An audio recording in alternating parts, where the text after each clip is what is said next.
nudashaka umushinga uzaguha amafaranga niyo waba uryamye uzarinda upfa ugikennye. Ayo si amagambo ya The Green ahubwo ni aya Elon Musk, Steve Jobs, Larry Page na Bill Gates. Turi mu mwaka wa 2026 ku itariki 20 kwezi ni Werurwe. Umuhigo wa mbere ku isi aracyari umunyamerika Elon Musk ubarirwa umutungo ungana na biliyoni 841 na miliyoni 100 z'amadolari ya Amerika. Utunze menshi ku mugabane wa Afurika ho aracyari umunyanigeriya Aliko Dangote ubarirwa umutungo ungana na miliyari 30 na miliyoni 600 z'amadolari ya Amerika. Iyi yose ni imibare itangazwa na Forbes. Ubwo kandi wise wibaza utunze menshi mu Rwanda, kandi ni ngombwa kukwiye kumwibazaho uti wenda tunza ngahe cyangwa se yakura he. Mbere yuko ugaza ibyo byose nanjye reka nkwibarize kandi unkundire unsubize.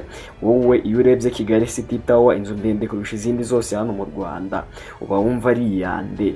Nyirayo uba wumva tunza ngahe? Ni wakangahe mu bakire dufite hano mu Rwanda? Makuza Peace Plaza urumva nyirayo ari inde kandi afite angahe? Mu kiganiro cyacu cya none tugiye gutembera isi y'abantu 10 bonyine batunze arusha y'abandi mu Rwanda, by'umwihariko nyine hano mu Rwanda. Benshi mufata abantu mukurikije uko mubazi, rimwe na rimwe mukanabitirira amafaranga badatunze cyangwa se mukabambura amafaranga batunze mukayaha abandi. Urutonde rwacu nkubwiye amazina yabo gusa ahari wanakeka ko mbeshya, akaba ariyo mpamvu ndaza kwinjiza mu mitungo ndetse n'imishinga karundura ibinjiriza gatubutse. Umuntu wa mbere wahamagaye akoresheje telefone igendanwa ku mugabane wa Afurika yose ni umunyarwanda. Umuntu kandi ufite uruganda rwa mbere rukora itabi hano muri Afurika nawe ni umunyarwanda. Ku rutonde rwacu rero harimo benshi bafite inkuru zitangaje kuzumva, akaba ariyo mpamvu nkuraritse kutaza gucikwa n'iki kiganiro kugeza ku musozo. Ndabizi kuvuga amafaranga y'abandi biraryoha, reka nanjye nkubwire byinshi ku bantu 10 batunze menshi hano mu Rwanda.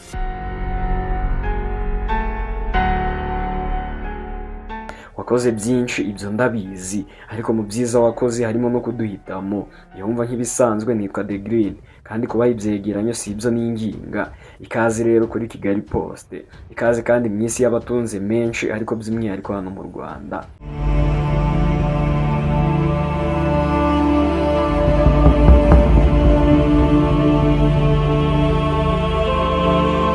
Ko nanjye ubwanjye umunezero mfite muri uyu musaruro umeze neza, sinabona hangana naho ndebe. Yego n'umuturage wakweza ibiti 5 gusa mituweli kuyitanga yakwirirwa rwose avunika. Ku mwanya wa 10 mu nyemerera bariho tuza guhera. Aha turasanga umunyamishinga witwa Sina Gerard umaze igihe kinini mu Rwanda, aho yashinze imizi kuko afite kampani ikomeye cyane yitwa Enterprise Urwibutso. Iyi ikaba iherereye mu karere ka Rulindo ahazwi cyane ku izina rya Nyirangarama. Ku muntu uturutse i Kigali akaba akora urugendo rw'isaha n'igice mu modoka zitwara abagenzi kugira ngo uhageze unyuze mu muhanda wa Kigali Ruhengeri. Enterprise Urwibutso ikora ibintu byinshi bitandukanye harimo agashya Joyce, akabanga, akandi wota ndetse n'urwibutso n'ibindi bitandukanye. Sina Gerard uyu nubwo afite uruganda rukora ibi byose, ariko mu buzima busanzwe ni umuhinzi ahanini, na byinshi akoresha bikaba biva mu buhinzi bwe bwite. Ugendeye ku bikorwa akora rero ndetse n'amafaranga yinjiza, atunze agera kuri miliyoni 32 z'amadolari ya Amerika yose. Umwanya wa 9 turasanga witwa Colonel Twahirwa Dodo akaba ari umugabo ufite ibikorwa bizwi cyane hano mu Rwanda kandi bikomeye cyane, akaba ari nawe nyirishyirahamwe ritwara abagenzi mu mujyi wa Kigali RFTC, kandi akaba anafite imigabane muri Ritiko yahoze ari Onatracom. Ahandi rero afite imigabane ni muri Jari, iki kaba ari nacyo kigo gikubiyemo biriya byose twavuze haruguru. Si ibyo byonyine kuko hari na za gare ziparikwamo imodoka afite. Dodo kandi afite ibikorwa bigiye bitandukanye byinjiza amafaranga atari make hano mu Rwanda, akaba afite ubutunzi bungana na miliyoni 49 z'amadolari ya Amerika yose. Ku mwanya wa 8 aha niho tugeze. Aha turasanga witwa Rusirare Jacques. Rusirare atuye mu mujyi wa Kigali ariko akaba yaravukiye mu karere ka Rwamagana mu ntara y'Iburasirazuba. Uyu mugabo akaba azwiho gufasha abantu cyane mu gace k'iwabo. Ajya gutangira rero akaba yarashoye amafaranga muri Ameki. Icyo gihe bakoraga ibikoresho byo mu rugo, intebe n'ameza ndetse n'ibindi bikorwa bitandukanye. Ariko ku iminsi yakomeje kwicuma niko yaje kuzana mu buryo bwo gukora amarange, ari nabyo byaje kumugeza kuri Ameki Kolo. Kugeza ubu uruganda rukaba ruri mu nganda za mbere zikomeye cyane hano mu Rwanda mu zikora amarangi. Ibyo rero bikaba bituma afite imigabane myinshi muri Koje Bank, byanamugize umwe mu batunze amafaranga menshi hano mu Rwanda kuko aba ari umutungo ungana na miliyoni 32 z'amadolari ya Amerika yose. mwanya wa karindwi turahasanga umuryango wa nyakwigendera Bertrand Makuza. Uyu ni umuryango ufite amafaranga menshi cyane kubera ko ari ufite uruganda rwa Rwanda Foam, bakaba banafite inyubako nini cyane izwi mu mujyi wa Kigali nka Makuza Peace Plaza. Iyi ikaba yaruzi yitwaye miliyoni 45 z'amadolari ya Amerika yose. Ikindi kandi bakaba banafite imigabane muri Cogebanque, ibi bikaba bibashyira ku mwanya wa karindwi aho batunze agera kuri miliyoni 78 z'amadolari ya Amerika yose. Umwanya wa gatandatu turahasanga witwa Mugisha Joseph. Mugisha Joseph akaba ari nyiri ikigo cy'ubwubatsi cyitwa Fair Construction, akaba anakibereye umuyobozi. Iki kigo rero kikaba gikora ibintu bitandukanye harimo kubaka, gusiga amarangi ndetse no gushyira amashanyarazi mu nyubako. Ikindi wamenye kuri iki kigo nuko aricyo cyubatse iyi nyubako yitwa Makuza Peace Plaza iherereye downtown mu mujyi wa Kigali. Bakaba barubatse inyubako nyinshi hano mu Rwanda zigiye zitandukanye, harimo na Kiste ndetse n'umujyi wa Kigali inyubako yawo aho ukorera nyine, n'ibindi bitandukanye byinshi cyane uru ruganda rwubatse. Mugisha Joseph nawe ari mu bantu bafite amafaranga menshi hano mu Rwanda kuko atunze agera kuri miliyoni 135 zose z'amadolari ya Amerika. Umwanya wa gatanu turahasanga witwa Hatari Sekoko. Hatari Sekoko wamenyekanye cyane ubwo yubakaga inyubako ndende cyane iherereye mu mujyi wa Kigali, ikaba ari nayo nyubako ndende mu Rwanda hose. Iyi ikaba yitwa Kigali City Tower, kandi akaba anafite imigabane myinshi mu nyubako za downtown hariya muri gare yo mu mujyi, kandi yine akaba anafite imigabane muri hoteli nka Marriott. Iyi ikaba ari n'imwe mu mahoteli ahenze hano mu Rwanda. Amafaranga afite ukurikije ibikorwa tukubwiye haruguru bikaba bihagaze amafaranga agera kuri miliyoni 242 z'amadolari ya Amerika yose. Umwanya wa kane turasanga witwa Gatera Egide. Gatera Egide akaba yarashoye amafaranga muri SP Société Pétrolière, ikigo gikomeye gicuruza essence na mazutu, kandi akaba akunze kuranguza andi masitasiyo atandukanye hano mu Rwanda. Uyu Gatera akaba yarashoye amafaranga muri Rwanda Tea, kandi akaba yarubatse inganda nyinshi zitunganya ikawa agemura hanze y'u Rwanda. Ikindi wamumenyaho nuko afite Prime Life Insurance imaze gushinga imizi hano mu Rwanda, akaba bari umutungo ugera kuri miliyoni 282 z'amadolari ya Amerika yose.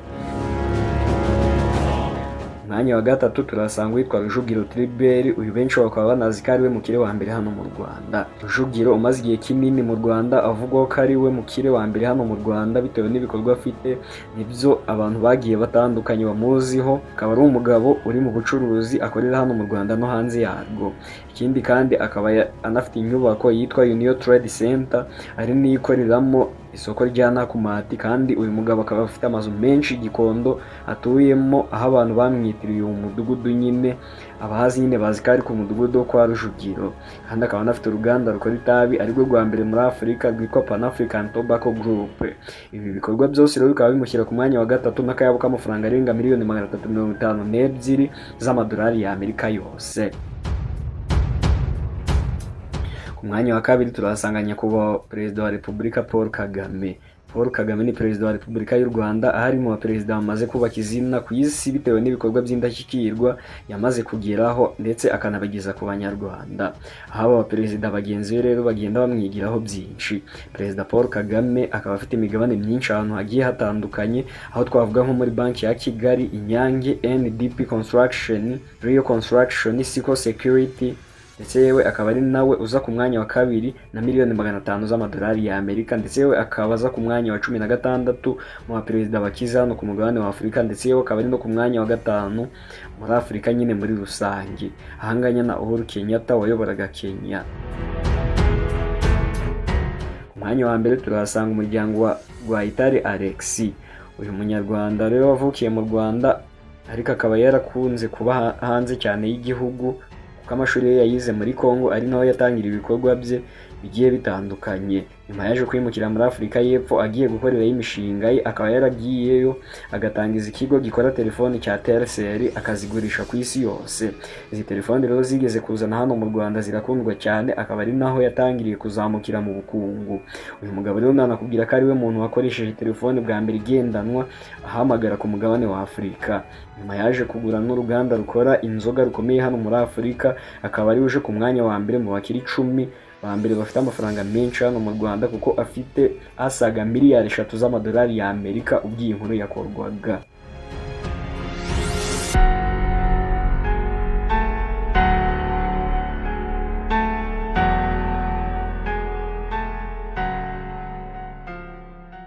mwaka w'ibihumbi 2022 mu Rwanda nibura hari abantu 30 batunze nibura miliyoni 10 z'amadolari, ni ukuvuga byibuze miliyari zisaga 10 z'amanyarwanda kuzamura.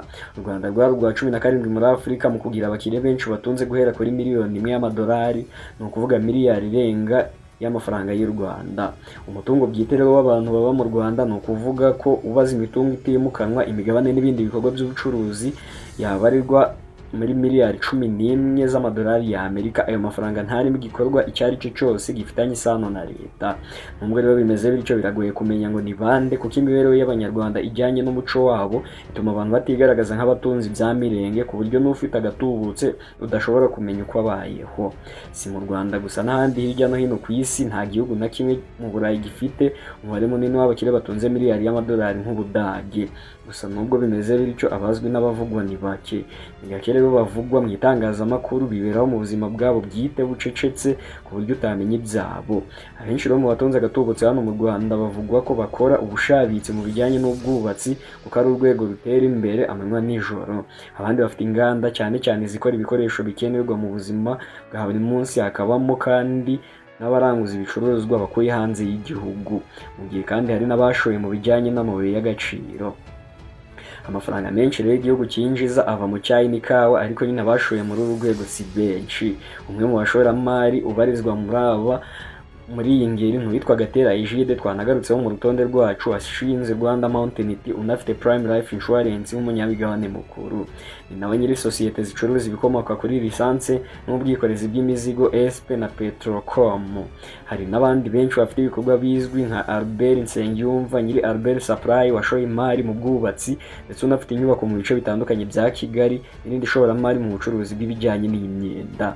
Ni nuko nsoje rero, wiyumviye byinshi utaruzi kandi byari ngombwa kubimenya. Ngaho kora subscribe, ufunguwe n'inzogera, ubundi tujye tubana kenshi mu biganiro byose bicukumbuye binyura kuri Kigali Post. Reka nshimire wowe tubana buri munsi mu biganiro byacu. Ibitekerezo byawe byose ubishyiraho hasi mu mwanya w'icyubahiro muri comment. Naho njye ubundi mu busanzwe nitwa The Green. Ibyiza byinshi byo mbifuriza.